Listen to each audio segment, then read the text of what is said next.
Voy a dar paso en primer lugar a Inmaculada Asensio. Os repito la conferencia que nos va a presentar, titulada Auditoría ética a la inteligencia artificial aplicada a los servicios sociales, cuestiones éticas a tener en cuenta. Gracias, Inmaculada. Cuando quieras, pues comienzas. Está bien, muchísimas gracias a vosotras por invitarme a participar. Y me gustaría haceros una pregunta reflexiva para comenzar, y es, ¿os imagináis que esta conferencia estuviera siendo impartida por una inteligencia artificial?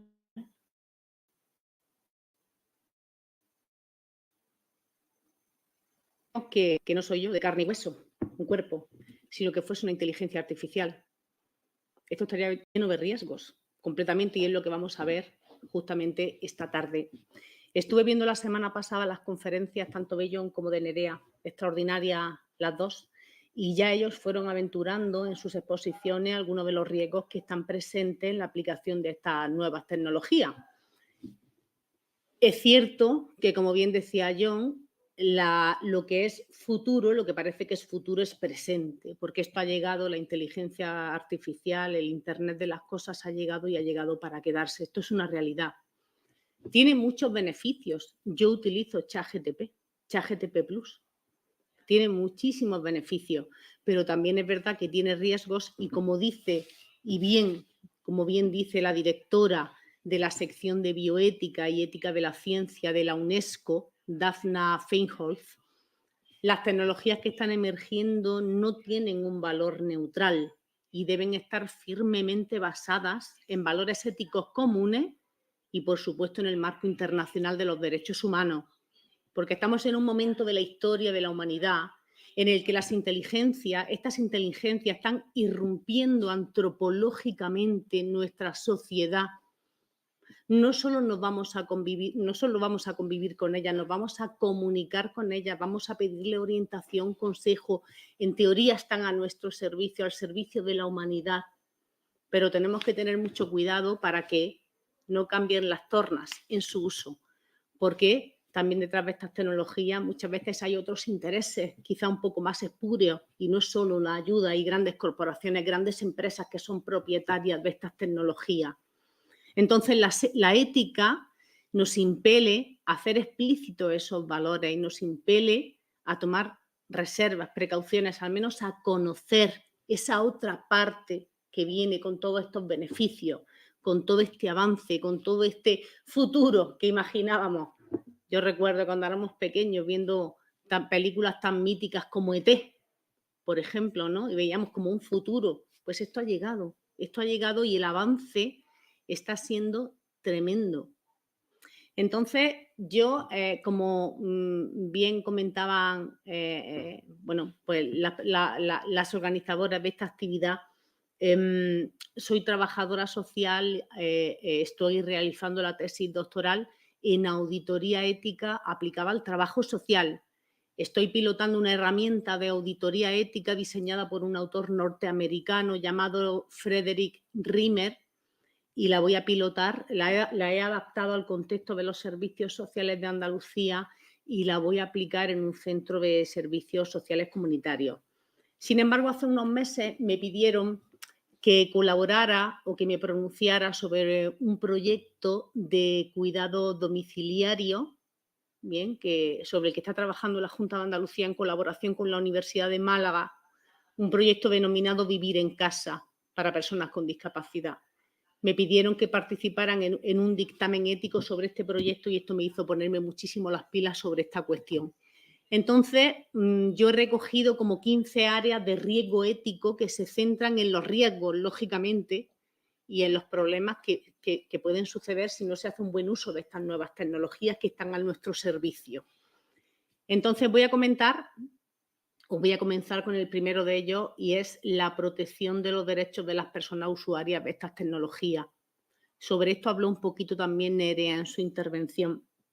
Las personas tenemos derecho, primero, a poder acceder a estas tecnologías.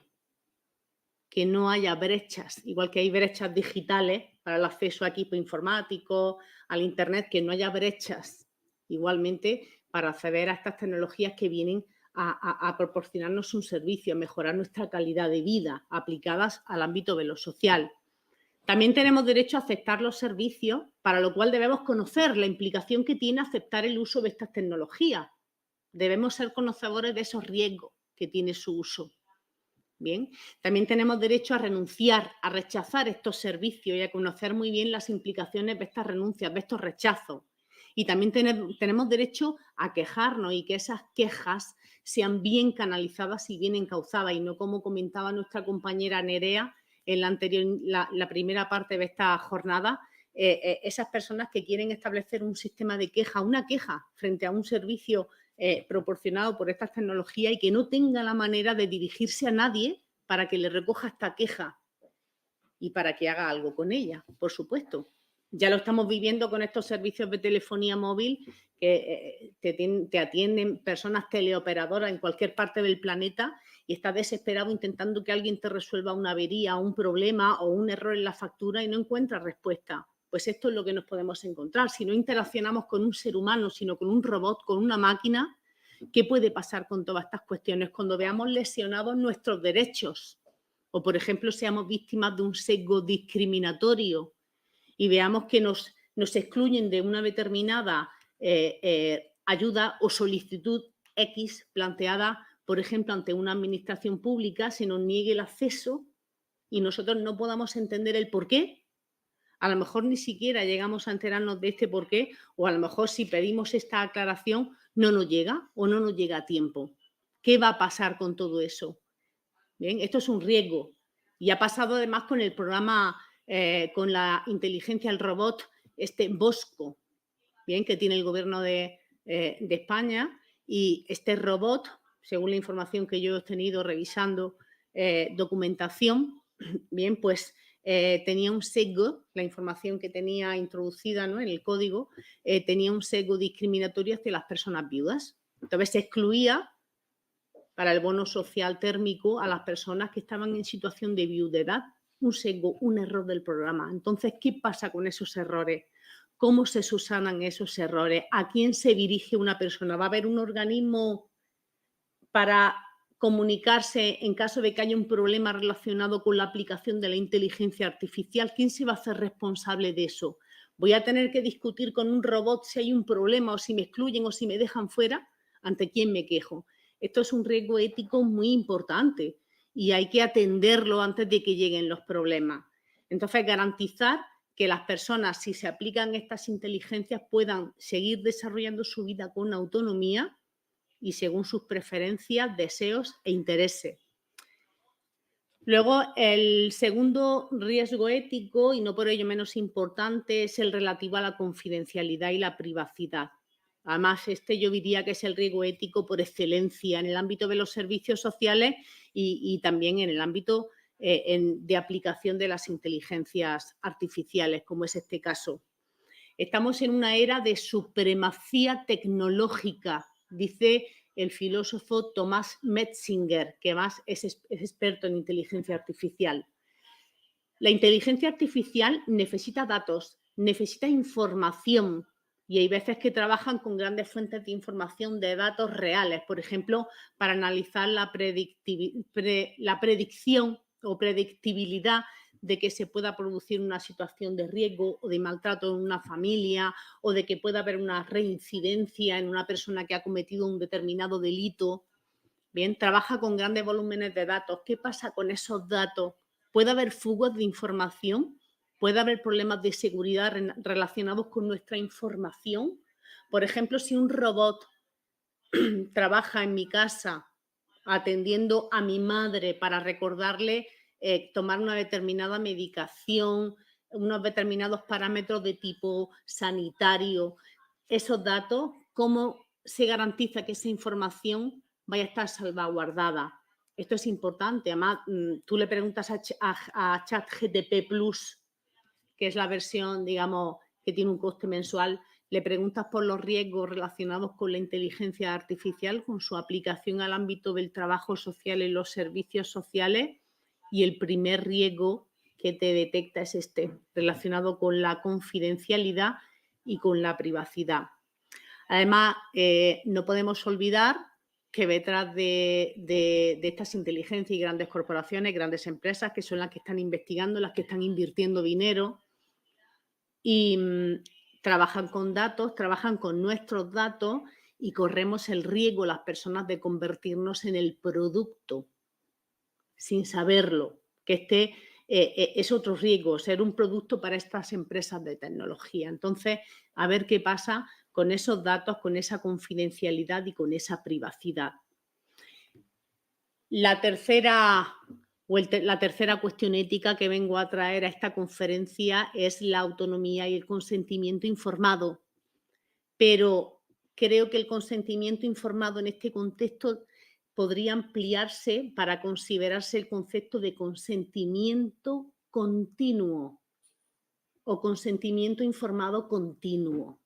Y tiene que venir con el calificativo de continuo a continuación. ¿Por qué?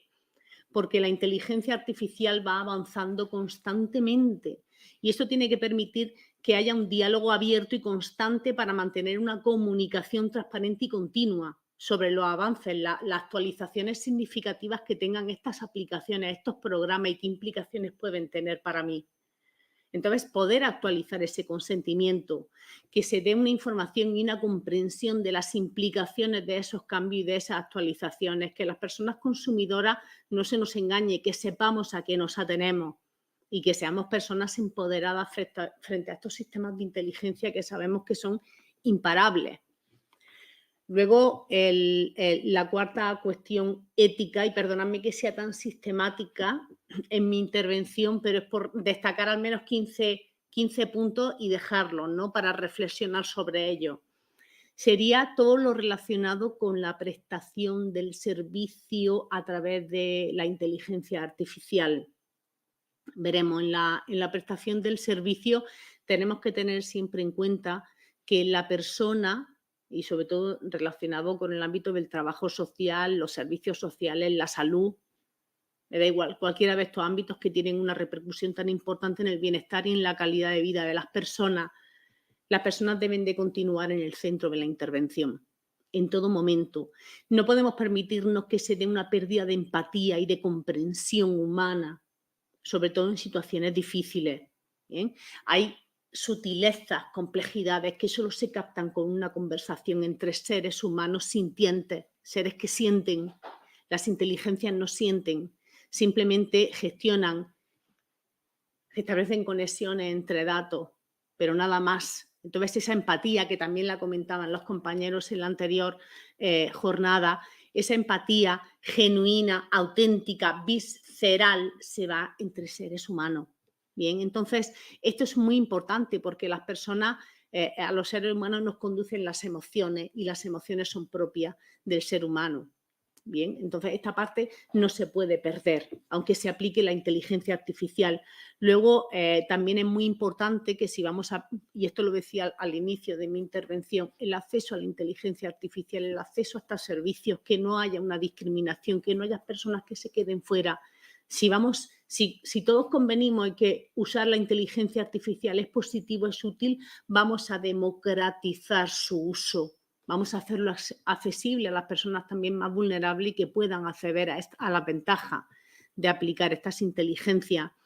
Luego también, aparte de esta equidad en el acceso a los sistemas, corremos el riesgo también con el uso de la inteligencia artificial en la prestación del servicio a que se produzca una despersonalización, ¿no? Si las personas nos acostumbramos a interaccionar con inteligencias artificiales, con robots o con chatbots, si nos acostumbramos, por ejemplo, en un programa de cuidado domiciliario a interaccionar con robots, con máquinas, vamos a caer probablemente en un sistema de relación, en un sistema de comunicación mucho más superficial, menos auténtico, menos emocional, como decía hace un momento, y podemos caer en el riesgo, la deshumanización, el empobrecimiento de las relaciones personales, la pérdida de habilidades, el aislamiento social. Y esto también tenemos que tenerlo en cuenta en este área que hablaba de la prestación del servicio con cualquiera que sea, con inteligencia artificial.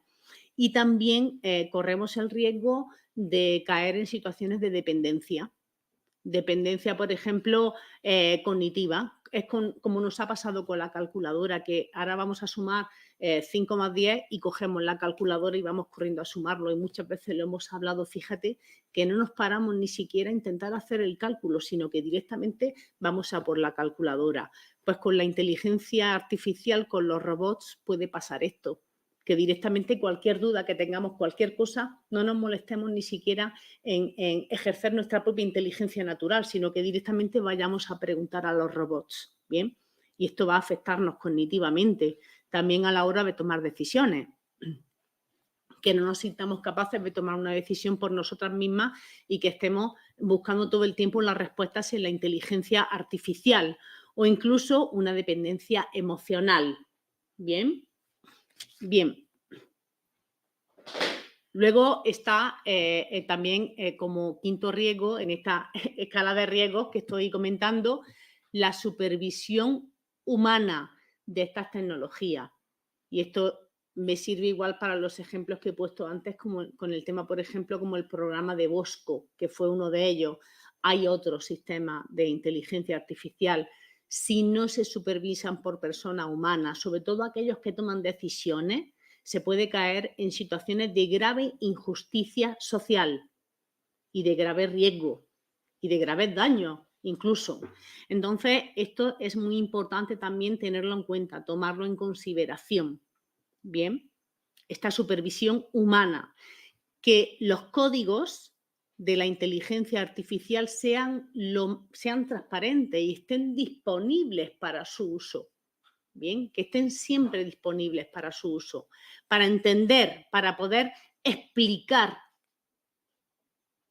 el porqué de una determinada decisión tomada por una inteligencia artificial. Si hay un error, ¿cómo trazamos, cómo buscamos esa trazabilidad de lo que ha podido suceder? ¿Cómo lo hacemos? Esto es muy importante para la confianza y para la rendición de cuentas y también para la capacidad de impugnar decisiones erróneas o injustas. Parece que ya he vuelto, que me he quedado un poco fuera de imagen unos segundos, pero ya estoy de nuevo aquí. Bueno, cualquier documento que explique cómo funciona, digamos, las instrucciones de uso de una inteligencia, ese es el código. Lamentablemente, hay programas como el ejemplo que he puesto varias veces, que ha sido el más conocido porque incluso se ha llevado a juicio el de El Bosco, según yo he leído, bien, según la información que yo he recabado de Internet. Hay programas que se considera que por proteger la propiedad intelectual no se puede hacer público el código de esa inteligencia, lo cual deja atados de pies y manos a las personas que caen en una situación de indefensión. Todos los códigos que afectan a la calidad de vida de las personas, a la generalidad, a la ciudadanía, deben de ser siempre, siempre públicos y siempre, siempre estar disponibles. Luego, al hilo del tema que comentaba hace un momento, de esas dependencias en las que podemos caer en el uso de las tecnologías, que son un apoyo importantísimo, muy útil, muy positivo. Bien, puede ser un buenísimo aliado un programa de inteligencia artificial para una determinada actividad, pero hay que establecer un límite apropiado en esa relación con esa inteligencia artificial para no caer en esas dependencias que comentaba y que son un riesgo tremendo y bueno, que también puede ser que caigamos en otra situación que sea mucho peor y que también la comentaba yo la semana anterior cuando hicieron una ponencia sobre inteligencia artificial. Y es lo que el filósofo Thomas Metzinger, experto en ética aplicada a la inteligencia artificial, denomina alucinaciones sociales. Bien, que se basa prácticamente en estar conversando con un robot, con una máquina, por ejemplo, con un comando de voz. ¿Os acordáis del anuncio de la Cruz Campo? Que está Lola Flores hablando y que es que verdaderamente Lola Flores. Pues que se produzca una situación así, una alucinación social, un comando de voz que reproduzca la voz de una persona que ya no está en este mundo, que ha fallecido o que siga en este mundo. Se están haciendo muchísimos vídeos, muchos memes de personas que emulando conversaciones de presidentes del gobierno, de comunidades autónomas, de personas famosas, conversaciones que no han tenido lugar, vídeos que no han tenido lugar. Es como si esta misma conferencia no estuviese teniendo lugar y fuese una inteligencia artificial, un comando de voz que copiara esta misma voz mía para verterla aquí. Esto es un riesgo tremendo. Hay personas en países como Japón que a lo mejor han perdido a un familiar. Esto lo vi en un documental sobre inteligencia artificial, una mujer que perdió a su marido, falleció, lo atropelló un coche y ella pidió que le diseñaran un comando de voz con la voz de su marido, una inteligencia artificial para relacionarse con él todos los días. Y los filósofos, psicólogos salían hablando que hasta qué punto eso era positivo para ella, para hacer su duelo, para cerrar, para poder retomar su proyecto de vida. Eso es como alimentar un duelo patológico y aparte es como vivir en un ensueño, en algo que no es real. No es real. En nuestra especie morimos y morimos, desaparecemos, queda nuestro recuerdo, pero nuestro cuerpo desaparece. Entonces, vivir con la ilusión de que te despiertas cada mañana con una persona que ya no está en esta vida, eso puede generar otro tipo de problemas. Incluso en algún momento dado, un mal uso puede propiciar el surgimiento quizá de ciertos problemas de salud mental, ¿no? Desadaptativos. Entonces hay que tener mucho cuidado. Los robots, las máquinas no pueden reemplazar el afecto. El afecto es entre seres humanos. Y hay algo muy importante que no tiene la inteligencia artificial, y esto me lo dijo en un evento que tuve la suerte de asistir en diciembre sobre bioética, organizado por el Ministerio de Salud en conversación con Begoña Román Maestre. Me dijo, hay algo que la inteligencia artificial no tiene cuerpo, no puede abrazar, no te puede dar la mano, ¿bien? No te puede mirar a los ojos con ternura, con emoción, con sentimiento. Esto no lo tiene. Y esto tiene que estar claro. Si yo me estoy relacionando con una inteligencia artificial, yo tengo que saber en todo momento que me estoy relacionando con una inteligencia artificial. No puede caber ninguna duda, ninguna duda. ¿Bien? Y esto me lleva a otro riesgo, que es el número 8 en mi escala de riesgos, que es la manipulación, el engaño y el conflicto de intereses. Por supuesto, las alucinaciones sociales que merecen un estudio en profundidad, porque en Japón estamos viendo ya situaciones a raíz de la aplicación de la inteligencia artificial verdaderamente graves. Luego, también el uso de la inteligencia artificial pues con fines ajenos a lo que tú tenías pensado, ¿no? Que vamos a suponer que yo tengo un sistema de inteligencia artificial y que me está constantemente bombardeando para que lea determinados libros, para que compre determinados artículos, para que consuma determinado lo que sea. Lo que antes se decía, que el producto sea yo, sin darme ni cuenta, que me estén influyendo indebidamente para consumir determinados bienes y servicios. Esto también puede suceder, de hecho, con las redes sociales ya está sucediendo. Nos aparece publicidad en los márgenes en función de las búsquedas que hacemos en Google, ¿no? Y esto es un perjuicio, puede ser un perjuicio, ¿no? Es una manipulación indebida, bien, con nuestra información. Luego, bueno, pues todo lo que sea las situaciones de perjuicio que se puedan producir en aquellas situaciones en las que estemos interaccionando con robots y pensemos que son seres humanos, que podamos tener esta confusión, bien. Luego, qué duda cabe que otra cuestión ética de relevancia en este ámbito son los procesos de toma de decisiones. ¿Quién toma la decisión? ¿La toma el robot ante determinado, vamos a suponer, un programa de asistencia domiciliaria con inteligencia artificial? Me recuerda que me toma la medicación, toma la decisión el robot de que yo tengo que tomarme la medicación. ¿Quién toma esas decisiones? ¿Y cómo podemos trazar quién tomó la decisión? Si la tomó un ser humano o la tomó la inteligencia. Es que todo este asunto es peliagudo, ¿bien?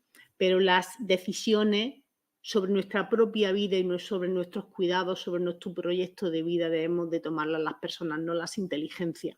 Bien, ya tenemos el riesgo de la influencia indebida, que es un riesgo ético muy importante, pero al menos que las decisiones las tomemos las personas y que esos procesos, sobre todo cuando las inteligencias están dispuestas para asistir a personas que se encuentran en una situación de especial fragilidad, que sean transparentes. Bien. Entonces, en todo momento, además, que se puedan entender los criterios que se han utilizado pues, para llegar a determinada conclusión, si lleva aparejada una toma de decisiones. Por ejemplo, vuelvo al programa Bosco, siento ser tan incisiva con el programa, no tengo nada particular en contra de él, pero es que me sirve muy bien como ejemplo porque en base a este sesgo que tenía respecto a las personas viudas, tomó la decisión de dejar fuera de una determinada ayuda a un grupo de población. ¿Bien? Entonces, ¿quién toma esa decisión y por qué no se supervisó aquello? ¿Quién supervisa aquello? ¿No? ¿Cómo se detectan esos errores? Entonces, la discriminación, veréis, la inteligencia ya sabéis que aprende con los datos que almacena y con la interacción. Tú tienes ChatGPT Plus, por ejemplo, o ChatGPT, y tú vas hablando con el chat y va almacenando esa conversación y le puedes ir haciendo preguntas y puedes ir comunicándote y ahondando en determinadas cuestiones. O sea, que almacenan esa información. Pues también se ha descubierto que hay robots, por ejemplo, en lo que antes se llamaba Twitter, que acabaron desarrollando sesgos discriminatorios, pero sesgos discriminatorios racistas, por ejemplo. Y robots que automáticamente ante cualquier estímulo respondían con comentarios xenófobos y racistas. Y esto se consiguió a través de la interacción. Entonces, como dice Daphne Feinholz, ¿bien?, la directora de bioética de la UNESCO, por favor, tengamos cuidado de no llevar los sesgos, los problemas que aún tenemos como sociedad, por ejemplo, la discriminación en materia de género, tengamos especial cuidado de no llevarla a la inteligencia artificial, que no se replique en este ámbito también. Y ponía el ejemplo ella, y a mí la verdad que me estremecí al escucharla en la conferencia que dio el año pasado, me parece que fue en México, que está también alojada en Internet, y decía ella que robots como Siri o Alexa, cuando son insultados con comentarios, que sucede, de hecho, o sea, que se ha dado, que se han hecho pruebas y además que se ha detectado, personas que insultan, por ejemplo, a Siri, voces femeninas, o a Alexa, que son voces femeninas, pues llamándolas, perdóname por los improperios, pero, y siento decirlo así, zorra, puta, etc., etc., etc., lamento por el horario, pero es porque ella también lo expresaba así, es que hay que decirlo así. Personas que insultan a la inteligencia, a los comandos de voz femenino, y ante la respuesta que da Siri ante esos insultos o Alexa es: si pudiera sonrojarme lo haría, pero soy un robot. A mí esto me llegó muchísimo. Es decir, ese comando de voz, esa inteligencia entiende que como mujer, como comando de voz femenino, debería sonrojarse por esos insultos, esos improperios, no puede hacer otra cosa. O sea, se está manifestando a través de esa respuesta y a través de esa interacción una situación de comunicación en la que se percibe esta inferioridad. Bien, no quiere decir que el robot tuviese que responder de una manera agresiva, pero que en lugar de desactivarse o de simplemente despedirse o de hacer cualquier otra cosa, el robot en esa interacción, si pudiera sonrojarme lo haría, pero soy un robot y no lo puedo hacer. Esto la verdad es que si hacemos una lectura de esa respuesta de Siri o de Alexa nos da mucho para pensar, porque este tipo de interacciones con los comandos de voz femeninos se dan muchísimo, los insultos y las vejaciones. Luego también otro riesgo ético es que las personas no tengan una competencia, una actualización de conocimiento para manejar estas tecnologías. Véase incluso las personas profesionales que trabajamos en los ámbitos en los que trabajamos como trabajadoras sociales, tener un conocimiento que se nos proporcione sobre el uso de la inteligencia artificial y sobre las ventajas y sobre los riesgos que lleva aparejado su uso. Bien, una formación continua para que podamos utilizarla con todas sus potencialidades. Claro que sí, no vamos a parar el futuro, no vamos a decir no, que no a la evolución, no, pero vamos también a comprender y a conocer cuáles son sus limitaciones y cuáles son sus riesgos. Luego también otro riesgo importante, y ya voy terminando, ya me voy acercando al fin de mi intervención, es la posibilidad de consultar a personas expertas. Bien, para que se desarrolle de manera adecuada la inteligencia artificial, las personas que trabajan en su desarrollo y en su aplicabilidad deberían de ser pues, equipos multidisciplinares, ¿bien? No solo personas formadas en ingeniería informática, sino otros perfiles profesionales, sobre todo en función de la aplicabilidad que vaya a tener esa inteligencia. Bien. Y bueno, sobre todo también es importante que cuando se consulte a alguna persona experta para trabajar en una determinada área, en un determinado ámbito, por ejemplo, los cuidados, garantizar que la persona consultada tenga un nivel de experiencia suficiente y sustentable. No me vale cualquiera o cualquier persona que tenga una formación muy, bueno, que no sea en este nivel experto y verdaderamente constatable, sustentable, ¿bien?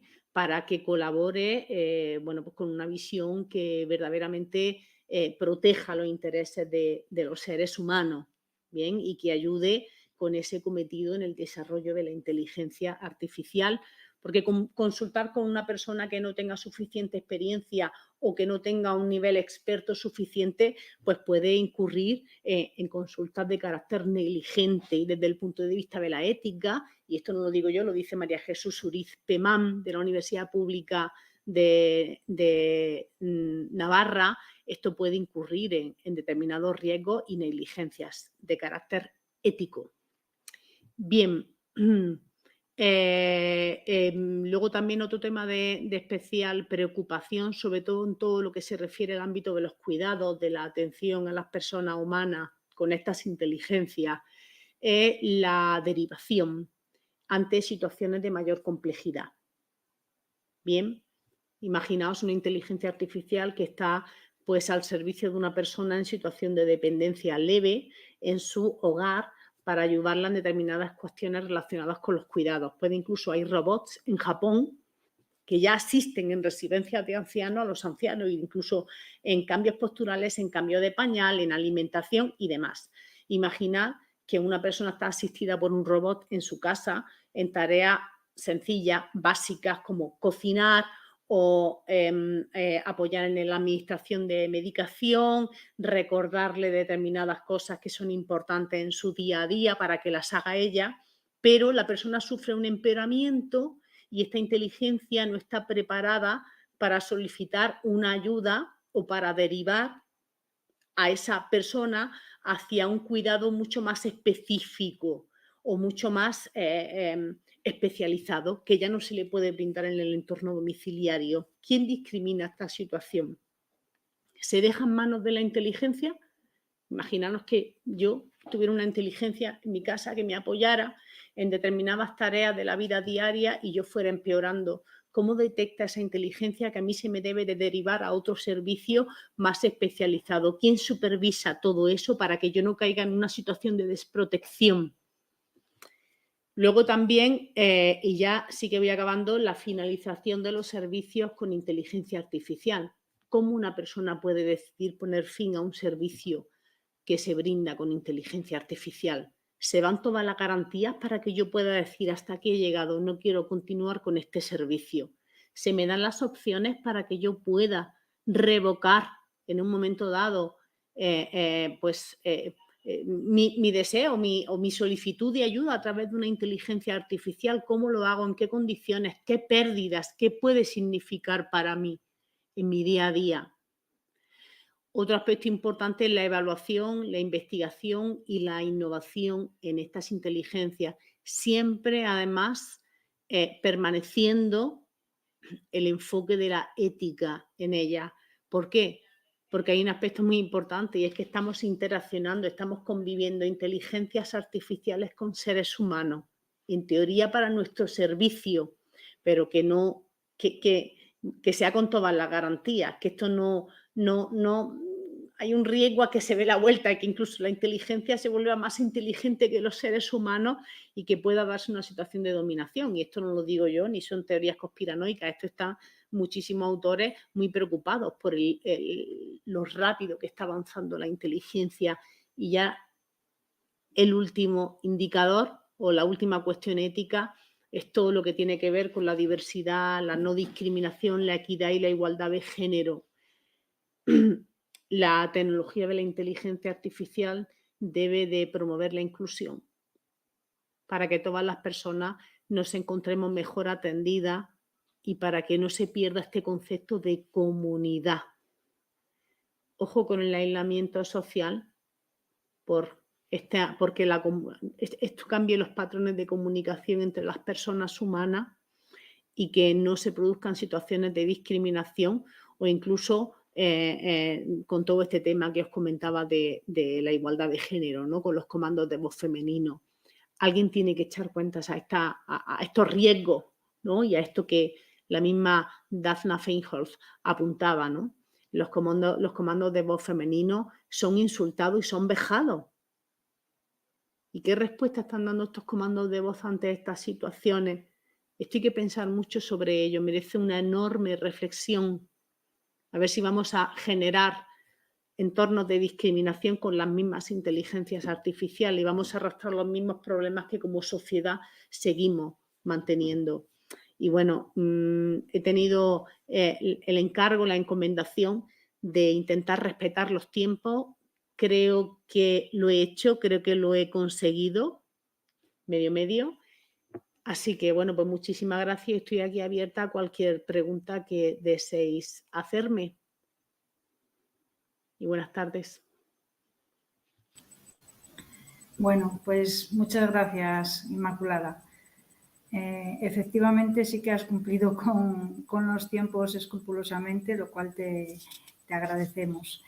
Entonces, bueno, pues es desde luego muy interesante las reflexiones que nos aportas dentro de este contexto de la ayuda a domicilio, ¿no? Y a qué riesgos nos podemos enfrentar. Después comentaremos, bueno, pues dudas o preguntas que nos puedan surgir.